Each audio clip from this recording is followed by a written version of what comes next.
Welcome to the Pulse with Peter Urbina. I'm your host, Peter Biancamano, and let's get you to the pulse on everything you need to know. And similar to last week, where we had Vanessa Trigenza here. Vanessa, welcome back this week. Thank you. It's great to be back. It is so great to have you back. So great to have you back from Find Your Fits in collaboration with Isagenix.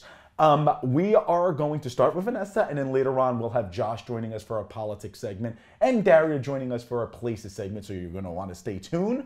But, you know, she was so good the first week, we had to bring her back again. And as promised, we did say it at the end of last week's show. So, Vanessa, last week we really covered different aspects of how people can change their diets basically by using the Isagenix products. Whether it's a shake or the bars or the chocolates, you know, Valentine's Day just passed. So, I mean, I hope you use that stuff.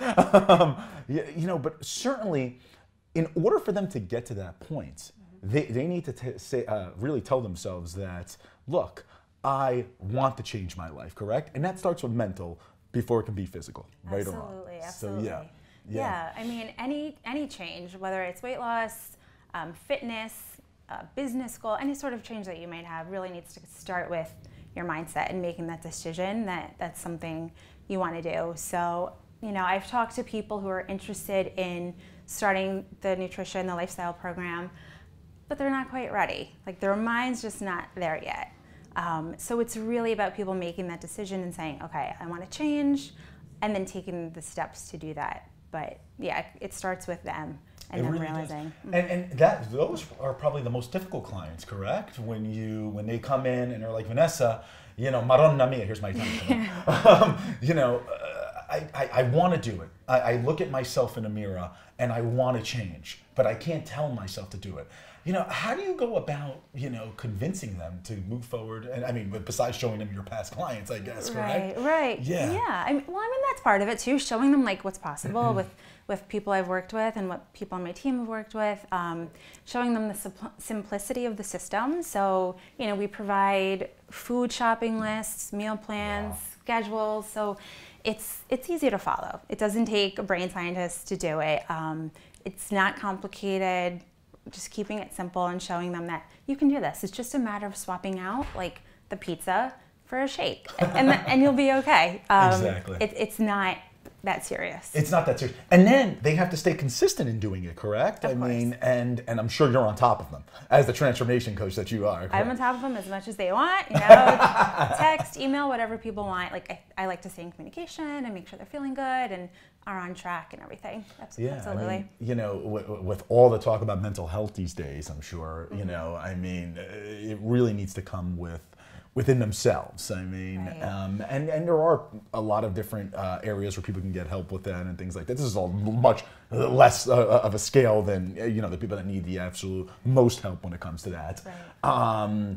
But I mean, it's always good to have a person like you around, you know, to say, hey guys, let's do this. I mean, right. I mean, sorry, go ahead. I don't want to answer it. No, on the same thing that you just mentioned, it is obviously not as major as like a psychologist working with somebody. Right. But so many people, once they get started and they have a little more energy and they can start doing more things and get that self-confidence up, like it's amazing to see how their whole personality kind of comes alive just by feeling a little bit better in their own skin. And that's so great. I Yeah. mean, that's really, really great. I mean, you know, I'm a firm believer in always the glass is half full, not half empty. In T-pop, I like to call it the power of positivity. I mean, and you know, I tell myself all the time, I go to the gym 3 times a week, and I tell myself all the time, I'm like, yeah, I'm tired, but I'm gonna feel a hell of a lot better if I didn't do that. And I'm sure that's the message that you give to people who come to you for advice and training. So Yeah, exactly.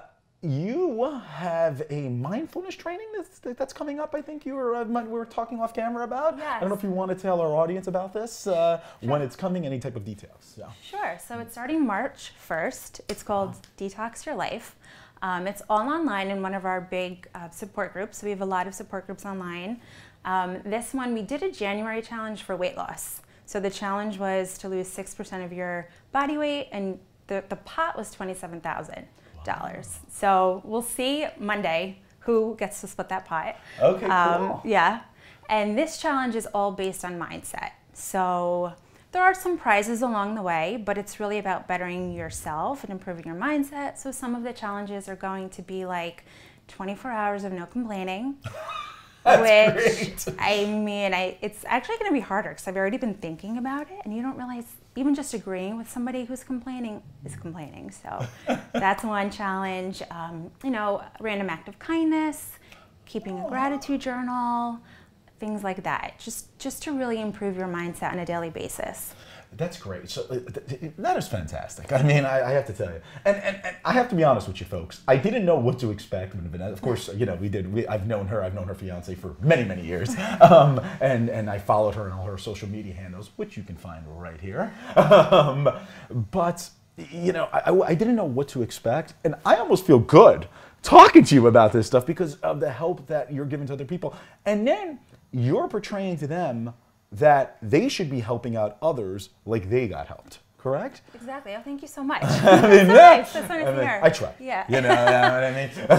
Yeah. I mean, that's what it's all about. Like, you know, helping people to feel better about themselves. So it could be physical, it could be mental, but the two really go hand in hand so much. Exactly. Yeah. And I like the way you mentioned about goals. You know, you said stop complaining. It reminds me of the whole kindergarten cop, you know, stop whining when he said that in class.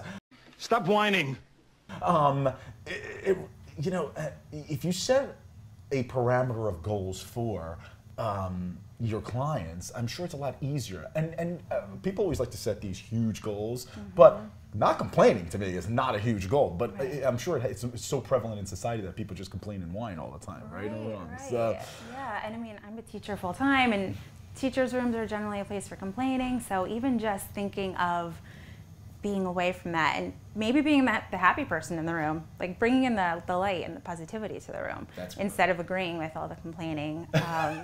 You know, and even driving around here, you know, commuting around here is crazy. Exactly. So just stepping away from the road rage and putting on like a positive podcast. Like actually this morning, getting ready to get in the mindset, I put on Abraham Hicks. So I don't know if you ever heard of her. Yes, of course. Yeah. So I had some of her going on and just kind of getting your state ready.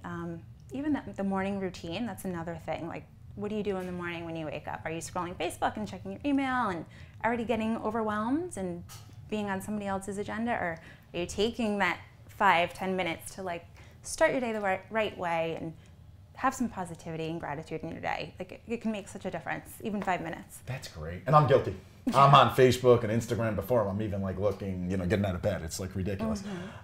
Where can people, if people want to say, man, that Vanessa's fantastic, where can they come find you? I know we keep putting up your social media handles underneath, but Find Your Fits, you know, if you want to talk about a little bit about that, you know, wherever people can come find you and get the support they need. Sure. So either Facebook or Instagram, you can just shoot me a message. Say that you saw me here with Peter and be happy to have a chat. We could always have a quick consultation if they have health goals, if you want to join the Detox Your Life Challenge. That begins March 1st, so that's going to be a lot of fun. But really, social media, I would say, is the easiest way to contact me. I'm always checking. After my morning routine, I'll be checking. That's great. Yeah, that's the best way. And I'm local. I live in Hoboken, so I'm happy to have a quick chat with anybody in person and you know, meet people that way who are interested in looking for a little transformation of their own. That's great. Well, Vanessa Tregenza from Find Your Fit in collaboration with Isogenix. We hope to have you on. I know we did 2 weeks in a row here, but maybe we'll have you on in the future if you're okay with that. Be happy to. Sure. There you go. I'd like to hear that. All right, folks, when we come back, we'll have Josh Sotomayor Einstein in the studio for our Politics with Peter B segment. Vanessa, thank you for joining us. Thank you. We will be right back. Peter Biancamano, your hostess with the mostest of the Pulse of Peter B. Folks, don't forget to get on our YouTube page and binge watch all of our past episodes. Type in the Pulse of Peter B in your search bar and please subscribe. Also, go on our Instagram page and follow us at The Pulse with Peter B. Get on our Facebook page and follow and like us there. All you have to do is type in The Pulse with Peter B in the search bar. You're not going to want to miss it. We're constantly updating that page with previews. We put our full shows on there. And also, if you have any questions, feel free to reach out to us at our email address, and that is thepulsewithpeterb@gmail.com. We look forward to responding to you.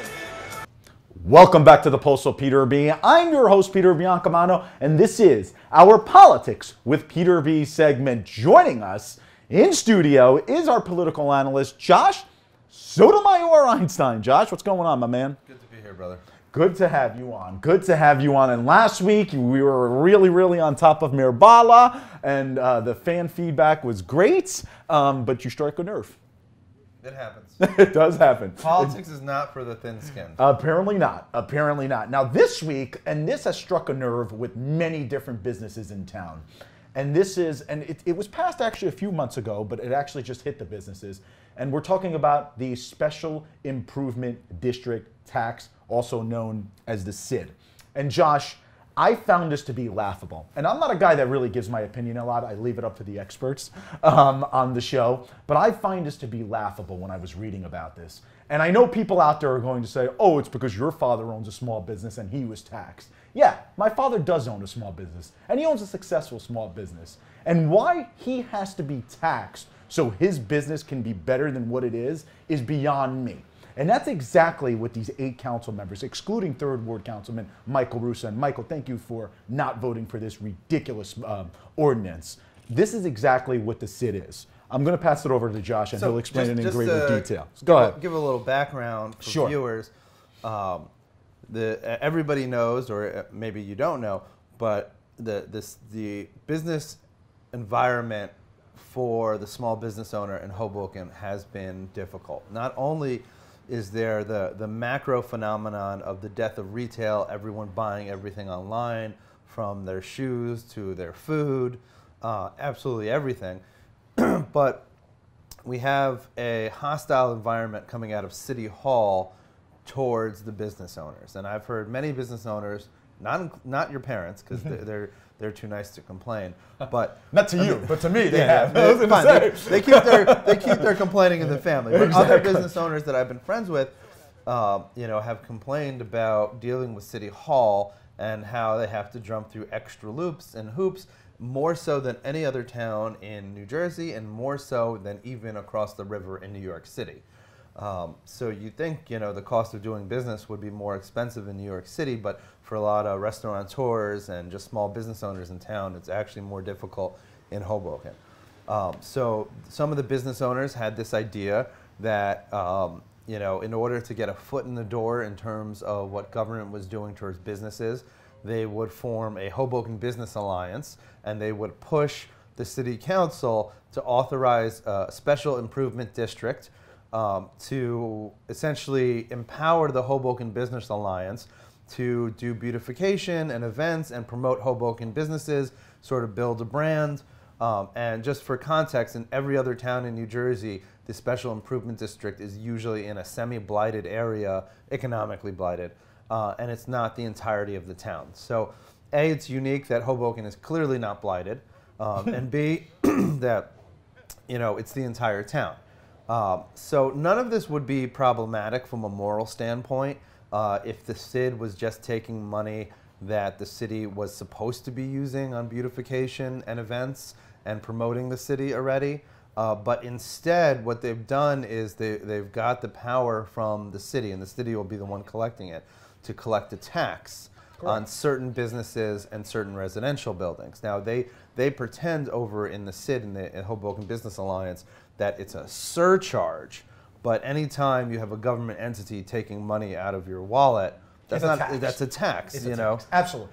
And thank you for the explanation, because I just jumped right into blaming the people who voted for this. But you would agree that it's as ridiculous as I made it out to be in the beginning of the segment. They deserve the blame, because it's not as if they said, all right, well, certain businesses and certain residences are going to see their taxes go up, so we'll shrink our spending because we're supposed to be doing some of the beautification and the events and the promotion that the SID and the HBA is now doing. No, everyone that gets this tax, their burden has gone up because the city didn't give them their pre-existing budget or shrink their budget a little bit as someone that would be fiscally responsible would do. Right. They just said you now have the power to tax, and they say, oh well, the SID says, oh well, we're only giving a surcharge to commercial spaces and to certain residences that are above a certain number of residences. Well, A, I 100% expect that, maybe not next year, maybe not in 2 years, but sometime soon, that tax will grow to include more residences. I was going to say, And, I mean, B, you can't tax your way to prosperity. You can't say for a business owner that's struggling, in order to help you, I'm going to tax you. I'm going to take an extra couple of $100 from you. That's a protection racket. Because I gave it's morally wrong. Right. I gave a personal example that my father's successful, and this is supposed to help him, but he's already successful, and it's just more money out of his pocket at the end of the month or whenever they're going to charge this.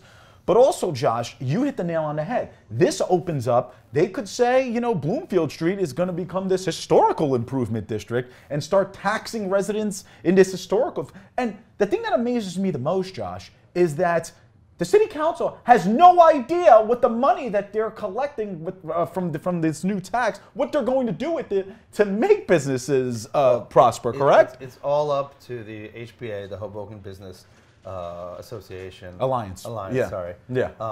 And, there's nothing wrong if, the Chamber of Commerce or the HBA wanted to organize and take, the successful business owners, and they wanted to take a couple of their own shekels and spend it, on beautification or on promoting the town. Right. Because that's voluntary.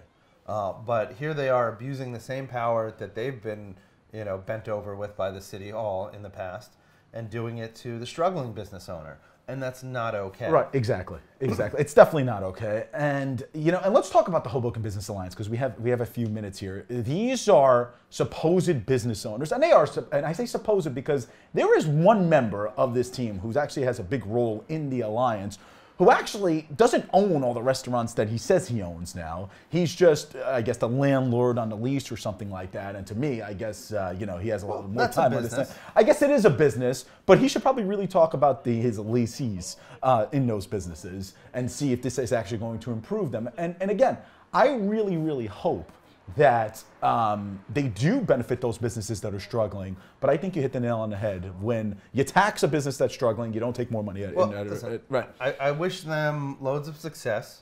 I wish they weren't born in sin. And I think that they will do some potential harm. But I hope I'm wrong. And I hope that they'll galvanize other business owners. And more importantly, that they'll take a bulldozer to City Hall and just absolutely demolish all the red tape and regulations that have resulted in over 24 storefronts on the avenue on Washington Street being empty.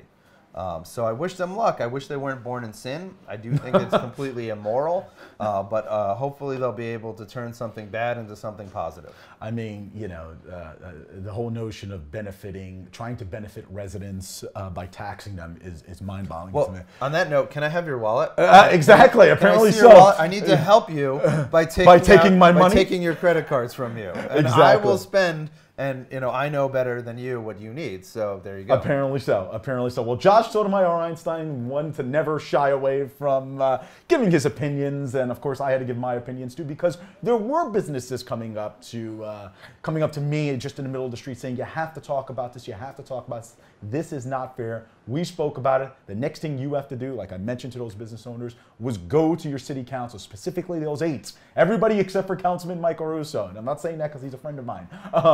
Go up to them, tell them what they did was wrong. Josh Sotomayor Einstein, our political analyst, every week here on The Pulse. When we come back, folks, we'll have Daria DeLucia of At Hoboken Eats with another food review. We will be right back.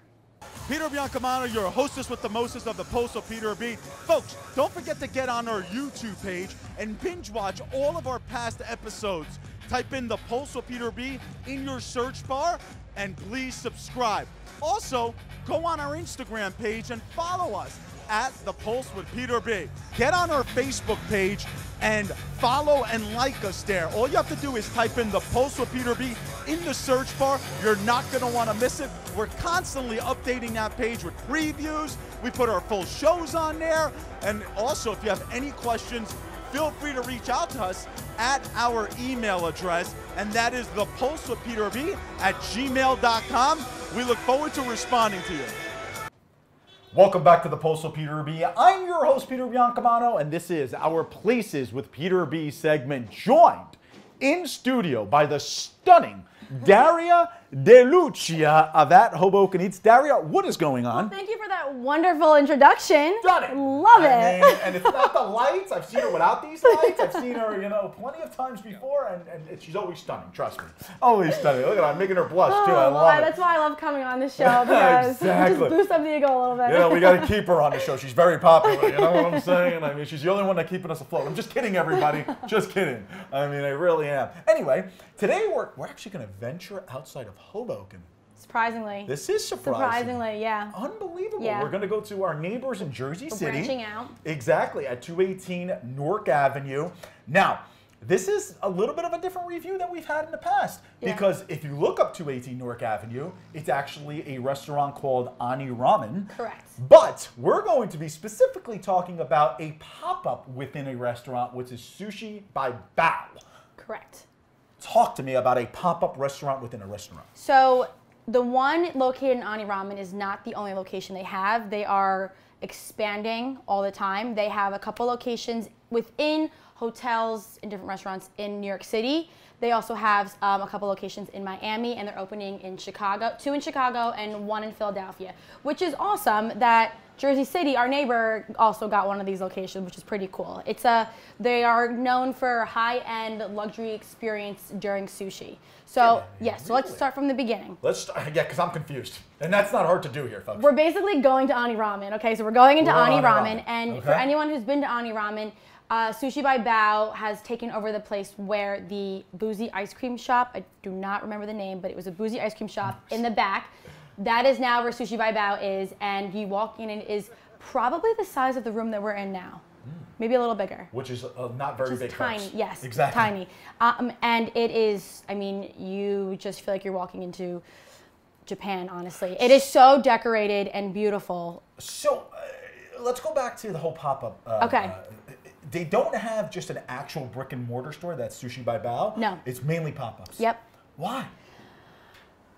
Who knows? That's a good question. Because it could be the menu. I would imagine because they are, and again, this is my opinion, but after going there, this is what I think makes the most sense, is that they're really trying to give you a one-on-one experience with the chef making your sushi and with the person dining there. There's about 6 to 8 seats up on the counter, and 2 chefs. The one I went to, the one in Jersey City is 2 chefs. Okay. Working across from you, you see exactly what they're doing. They are making it for you on the spot and putting it right on your plate, letting you enjoy it, telling you what it is as they're serving it to you and making it for you, and you get to see the entire process happen from soup to nuts. So I think that it's very big, though. No, it's very, very small, and I think that that's why it's a pop-up, because they want to keep that like exclusive, intimate. It's a luxury experience to have somebody sitting across from you making you sushi. That's and what would you say, like 12 chairs or something? I mean, Like, honestly, there's a couch that you walk into. There's a bar where there's one bartender back there, super small, and then like 8 chairs. So if all these, whatever number of chairs, 8 chairs are full, it's not like you can sit in Ani Ramen and order from Sushi by Bao, correct? No. Interesting. Yeah. Wow. The explanation continues. Yes. And so my experience there was super fun because, again, it's something a little different. You go out for sushi and you pick everything you want and they bring it all out, and which is so fun and great as well. This was just super different. So you get up there, you do not order anything, you do not tell them what you want, and they give you, they might have like a 30-minute and a 60-minute option, but we went in for as much as we could possibly get. So we did it was an hour long. They gave us 12 rolls. Set price or no? Yep, set Wow, price. Yep, interesting. and they bring it out in the order they want to bring it out in. They give you they tell you what you're getting, and I mean, I wish that there was more bites per sushi because it was so good. And surprisingly, you don't think that you'd be full after it, but you are. You walk out of there feeling very good because the sushi is super great quality, and the way they prepare it. But it's not like an all-you-can-eat. No. Okay. It's one piece of sushi. So my boyfriend and I went, we sat at the counter, and the first course, which is, let's say a udon sushi. Right, okay. They prepare it, you see what they're doing, and then they take the one piece for you and the one piece for him, and they put it on your plates, and you have one piece in front of you, and you eat that. And it's phenomenal. Interesting. Interesting. And then you wait for the next one, and then it's the next, let's say it's a tuna piece, they bring that out, they put it on the rice, they bring it out. And what's fun too. So interesting. Yeah, and what's fun too is that it's like super kind of showy. They have the flames going, like because some of them they have to kind of cook a little bit. They do it all right in front So of you. you're not even feeling full, at the end of At this. the end- You might have to go to Ani Ramen afterwards. Well, you very well might, but you Right. feel good when you leave. You feel good. When we were like halfway Yeah. through, we're like, oh, we might stop at McDonald's. But we didn't need to because we felt very good. after. McDonald's? Yeah, it kind of took a very left turn I was than gonna being say, high-end luxury sushi. Going from high-end luxury to McDonald's now, I'm a cheap date. I was gonna say, apparently, I was gonna say, what type of sushi do they serve there? I mean, goodness gracious. Now, I'm guessing there's no alcohol. There's a bar, and you said a small bar, yes, right, and they sorry. have like maybe 8 like specialty cocktails on the website, and they are all delicious. I can't even begin to tell you what's in them because they're so unique and different and very. They were very fruity, the ones I had, but they have some beer there as well. But the sake was very good. They randomly just brought out some sake for us, and it was. And is the bar shared between Ani Ramen and Sushi by Bao?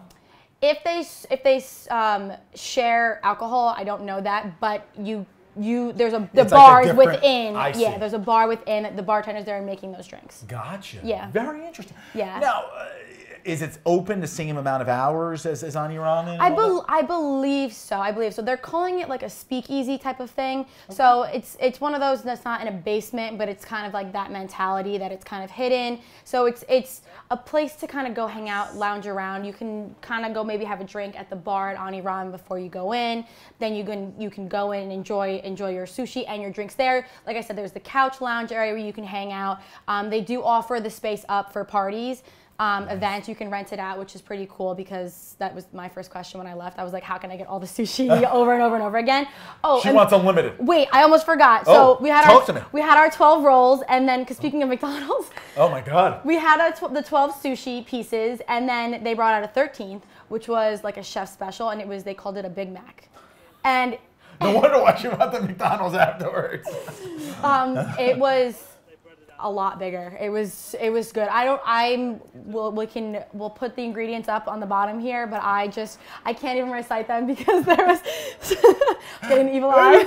You are getting the evil eye from our producers, but don't worry, we're expanding here. It'll be fine. It was a lot of different things in it, and it was just absolutely fantastic. That's interesting. Yeah. So, most Japanese sushi eaters that are purists will probably say a Big Mac roll. What is this? Don't knock it till you tried it. She tells me that all the time, I do. and she's been right more than she's been wrong. I'm never wrong, first of all. Exactly. So there's Matt knows that very well. Anyway, really quickly because we have some few seconds here. So really now it's very, very difficult to get a seat in there, I'm guessing. It is, yeah. So there's really no good time to go in there. No, I would make sure you make a I would try and make a reservation. Again, if you can't, I would aim to have a drink at the Ani Ramen bar. Maybe have some dumplings there, maybe a little Okay. pork buns. But And we're going to have to talk about Ani Ramen on a future show since we talked about their space. I know, yeah. And then- But it's pretty cool. It's a cool experience because there's not many like speakeasy type restaurants in our area. So. That's awesome. Well, Daria DeLucia of At Hoboken Eats, always a pleasure, always getting us hungry, salivating at the mouth here, My Hopefully job. That is her job, absolutely. Folks, join us next week for the Pulse. Thank you for joining us. Join us next week for the Pulse on everything you need to know. Have a great week, everybody. Take care.